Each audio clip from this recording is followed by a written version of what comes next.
അപ്പം ഇന്നത്തെ വീഡിയോയിൽ ഞാൻ പറയാൻ പോകുന്നത് നമ്മുടെ ഗ്രൗണ്ട് ഓർക്കിഡ്സിനെ കുറിച്ചിട്ടാണ് കേട്ടോ.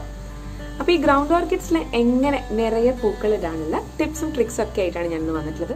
ഇതിൻ്റെ ഒരു സയൻറ്റിഫിക് പേര് എന്ന് പറയുന്നത് സ്പെത്താഗ്ലോട്ടിസ് പ്ലിക്കാറ്റ എന്നാണ് ഇതിൻ്റെ ഒരു നെയിം. പിന്നെ ഫിലിപ്പൈൻ ഗ്രൗണ്ട് ഓർക്കിഡ് എന്ന് പറയുന്നുണ്ട്. മെയിനായിട്ട് ഇതിൻ്റെ വെറൈറ്റി ഓഫ് കളേഴ്സാണ്. ഇപ്പോൾ എൻ്റെ കയ്യിൽ കോമൺ ആയിട്ടുള്ള ഇങ്ങനത്തെ കുറച്ച് കളേഴ്സാണ്. അതായത് ഒരു പിങ്കും ഒരു ക്രീം, അതിനുള്ളിലൊരു യെല്ലോ, പിന്നെ ഒരു യെല്ലോ ഷെയ്ഡ്, പിന്നെ ഒരു പേർപ്പിൾ ഷെയ്ഡ്, ഒരു വയലറ്റ് ഷെയ്ഡ്, ഇങ്ങനെയൊക്കെയുള്ള ഷെയ്ഡ്സാണ്. പക്ഷേ ഹൈബ്രിഡ് ആയിട്ടുള്ള ഒരുപാട് കളേഴ്സും വെറൈറ്റീസും നമുക്ക് ശരിക്കും ട്രൈ കളർ, ഡ്വെൽ കളറായിട്ടൊക്കെ ഇഷ്ടം പോലെ നമുക്ക് അവൈലബിൾ ആണ് കേട്ടോ. പൊതുവേ ഇതൊരു ഈസി ഗ്രോ പ്ലാന്റ് ആണ്. പെട്ടെന്ന് അത് ഇങ്ങനെ ഒരുപാട് കിഴങ്ങുകളൊക്കെ വന്ന് ഒരുപാട് ഇലകളൊക്കെ വന്ന് പെട്ടെന്ന് ഡെവലപ്പ് ചെയ്ത് പെട്ടെന്ന് സ്പ്രെഡ് ചെയ്യുന്നൊരു പ്ലാന്റ് ആണ്. പക്ഷെ പൂക്കൾ ചില സമയത്ത് നമുക്ക് പലർക്കും ഉള്ളൊരു കംപ്ലൈന്റ് ആണ്, പൂക്കൾ ഇടുന്നില്ല. ഇപ്പൊ തറവാട്ടില് അവിടുന്ന് 2-3 കളേഴ്സ് ഞാൻ എടുത്ത് ചട്ടിയിൽ നട്ടിട്ടുള്ളതാണ്. അപ്പൊ അവിടെയും പൊതുവെ പൂക്കൾ കുറവായിരുന്നു.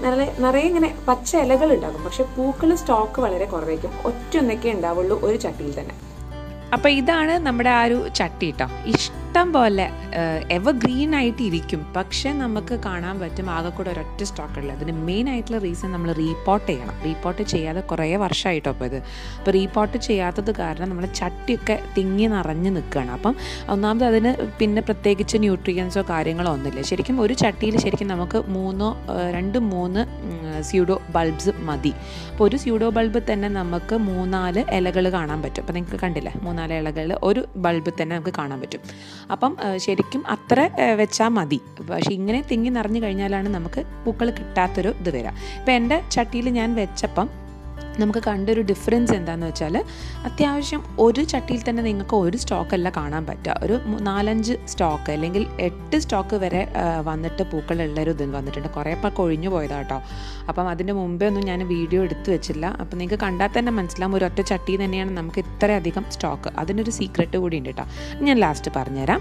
പിന്നെ ഇതൊരു ടെറസ്ട്രിയൽ പ്ലാന്റ് ആണ്. എന്താണെന്ന് വെച്ചാൽ നമുക്ക് മണ്ണിലും ഇത് നടാൻ പറ്റും. അതായത് നമ്മൾ സാധാരണ മറ്റുള്ള ഓർക്കിഡ്സ് നമ്മൾ സാധാരണ ചകിരിത്തൊണ്ട് അല്ലെങ്കിൽ കരി അങ്ങനെയുള്ള മീഡിയമാണ് അതിന് യൂസ് ചെയ്യുക. ഇതിന് നമുക്ക് സാധാരണ മണ്ണിൽ ഗാർഡൻ സോയിൽ, പിന്നെ കുറച്ച് ചാണകം, കുറച്ച് ചകിരിച്ചോറ്, പിന്നെ അതിൻ്റെ ഇടയ്ക്ക് ഞാൻ കുറച്ച് എല്ലുപൊടിയൊക്കെ ഇട്ട് കൊടുത്തിട്ടുണ്ട്. അപ്പോൾ അതാണ് നമ്മുടെ പോട്ടിംഗ് മീഡിയം എന്ന് പറയുന്നത്. വേറെ പ്രത്യേകിച്ച് ഞാനൊന്നും കൊടുത്തിട്ടില്ല. അതാണ് നമുക്ക് ഈ ബിഗിനേഴ്സിനൊക്കെ ഏറ്റവും ബെസ്റ്റാണ്. മറ്റുള്ള ഡെൻഡ്രോബിയം ഒക്കെ നമ്മൾ അത്യാവശ്യം നല്ല ടേക്ക് കെയർ കൊടുക്കണം. പക്ഷെ നമുക്ക് ശരിക്കും എന്താണ് നമ്മളെ ആവശ്യം, ഇതെന്തിനാണ് നമ്മൾ നട്ട് വളർത്തുന്നത്? നമുക്ക് നന്നായിട്ട് പൂക്കൾ കാണാൻ വേണ്ടിയിട്ടാണല്ലോ നമ്മളിപ്പോൾ ഈ പൂക്കൾ ഉണ്ടാകുന്ന ചെടികൾ മൊത്തം ഉണ്ടാക്കുന്നത്. അപ്പം മെയിനായിട്ട് നമുക്ക് കൂടുതൽ ബ്ലൂംസ് കിട്ടണം, അതാണ് നമ്മുടെ ലക്ഷ്യം. അപ്പോൾ അതിന് വേണ്ടിയിട്ട് നമ്മൾ കുറച്ച് കാര്യങ്ങളൊക്കെ നമ്മൾ ചെയ്തു കൊടുക്കണം. ഫെർട്ടിലൈസേഷൻ, അതായത് അതിന് അത്യാവശ്യം ഒരു 4 to 6 months കൂടുമ്പോൾ ഫെർട്ടിലൈസ് ചെയ്യണം. കൂടുതൽ ന്യൂട്രിയൻസ്, അതായത് കൂടുതൽ റിച്ച് ആയിട്ടുള്ള നൈട്രജൻ അടങ്ങിയിട്ടുള്ള കുറച്ച് കണ്ടൻറ്റ് കൂടുതൽ കൊടുത്തു കഴിഞ്ഞാൽ നമുക്കത് പെട്ടെന്ന് തന്നെ കൂടുതൽ ബ്ലൂംസ് കിട്ടുന്നത് നമുക്ക് കാണാൻ പറ്റും. പിന്നെ വെള്ളം കൊടുക്കുന്നത് വളരെ പ്രധാനമുള്ളൊരു കാര്യമാണ് കേട്ടോ. വെള്ളം അത്യാവശ്യം അതിന് ഇഷ്ടമാണ്, വളരെ ഇഷ്ടമാണ്. അതുപോലെ തന്നെ നല്ല സൂര്യപ്രകാശം അതിന് ഇഷ്ടമാണ്. ശക്തമായിട്ടുള്ളത് വേണ്ട, ലൈറ്റായിട്ട് ഉള്ളൊരു ഒരു 6 hours എങ്കിലും അതിന് വെയിൽ കിട്ടണം. പിന്നെ വെള്ളം നമ്മൾ കൂടുതലായിട്ട് ഇങ്ങനെ ഒഴിച്ച് അതിൽ തിങ്ങി നിറയുന്ന ഒരു അവസ്ഥ എത്തിക്കരുത്.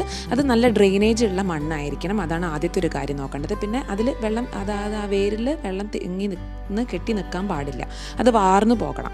പിന്നെ നമ്മൾ ഈ മഴക്കാലത്തൊക്കെ ശരിക്കും ഷെയ്ഡുള്ളൊരു സ്ഥലത്തേക്ക് മാറ്റി വെക്കുന്നത് നല്ലതെന്ന് വെച്ചാൽ ചിലപ്പം ശക്തമായിട്ടുള്ള മഴ പെയ്യുമ്പോൾ അങ്ങനെ നിൽക്കും. ഇപ്പം നിങ്ങൾ കണ്ടില്ലേ, സീഡ് പോഡ്സ് ആണ് കേട്ടോ അതിൽ കാണാൻ പറ്റുന്നത്. അതിൻ്റെ അകത്ത് കണ്ടല്ലേ ഒരു ഗ്രീൻ കളറിലെ, യെസ്, അങ്ങനെ അതൊന്നും നമുക്ക് ശരിക്കും ചെയ്യാൻ പറ്റും. പക്ഷേ കൂടുതലായിട്ട് എല്ലാവരും കാണുന്നത് നമ്മൾ ഈ ഒരു സ്യൂഡോ ബൾബ് സെപ്പറേറ്റ് ചെയ്തിട്ടാണ് അതിനെ റീപോർട്ട് ചെയ്യുന്നത് നമ്മൾ കണ്ടിട്ടില്ല. അതാണ് കുറച്ചുകൂടി ഈസിയസ്റ്റ് ആയിട്ടുള്ള മെത്തേഡ്. മറ്റേതെന്താ വെച്ചാൽ ആ സീഡ് പോഡ്സ് നമുക്ക് പൊട്ടിക്കഴിഞ്ഞാൽ അത് ശരിക്കും എയറിൽ അങ്ങനെ സ്പ്രെഡ് ചെയ്ത് ഉണ്ടാകും. പക്ഷെ അത് നമ്മളങ്ങനെ മുറ്റത്തൊന്നും അങ്ങനെ കിഴങ്ങ് അപൂർവമായിട്ടാണ് കാണുന്നത്.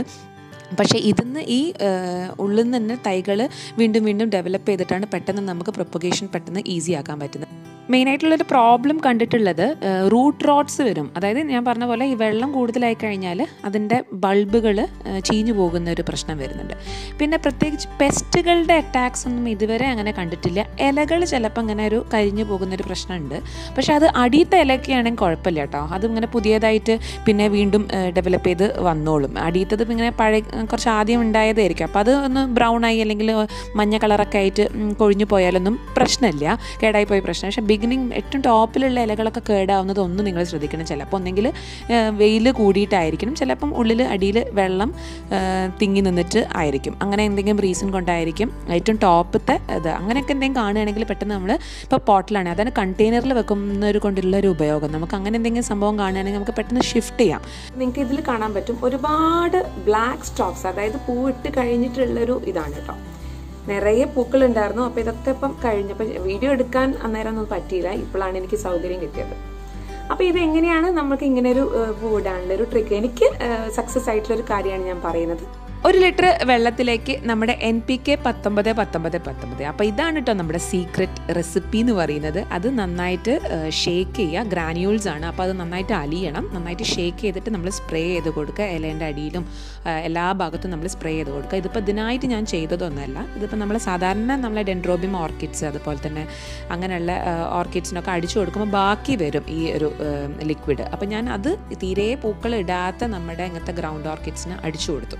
അപ്പോൾ നല്ലൊരു റിസൾട്ട് തന്നെയാണ് കിട്ടിയത്. സാധാരണത്തേലും കൂടുതലായിട്ട് നല്ല റിസൾട്ട് കിട്ടി. അപ്പോൾ അത് കാരണമാണ് ഞാൻ നിങ്ങളോടത് ഷെയർ ചെയ്യുന്നത്. ഇനിയിപ്പോൾ ഈ ഒരു ഫെർട്ടിലൈസർ ഇല്ല വിചാരിച്ചിട്ട് പേടിക്കുന്നു വേണ്ട, നന്നായിട്ട് നമ്മുടെ ജൈവവളങ്ങൾ തന്നെ കൊടുത്താൽ മതി. അപ്പം ഇടയ്ക്ക് ഈ 6 മാസം കൂടുമ്പോൾ പറയാൻ വളരെ എളുപ്പമാണ്, കൊടുക്കാൻ ചിലപ്പോൾ മടിക്കും. അപ്പോൾ ഇങ്ങനെയുള്ള സൂത്രമൊക്കെ ചെയ്യും കേട്ടോ. അപ്പോൾ എനിക്കിങ്ങനെ ചെയ്ത് കഴിഞ്ഞതിന് ശേഷമാണ് വളരെ അധികം സ്റ്റോക്സും ഒരുപാട് ബ്ലൂംസും എനിക്ക് കിട്ടിയിട്ടുള്ളത്.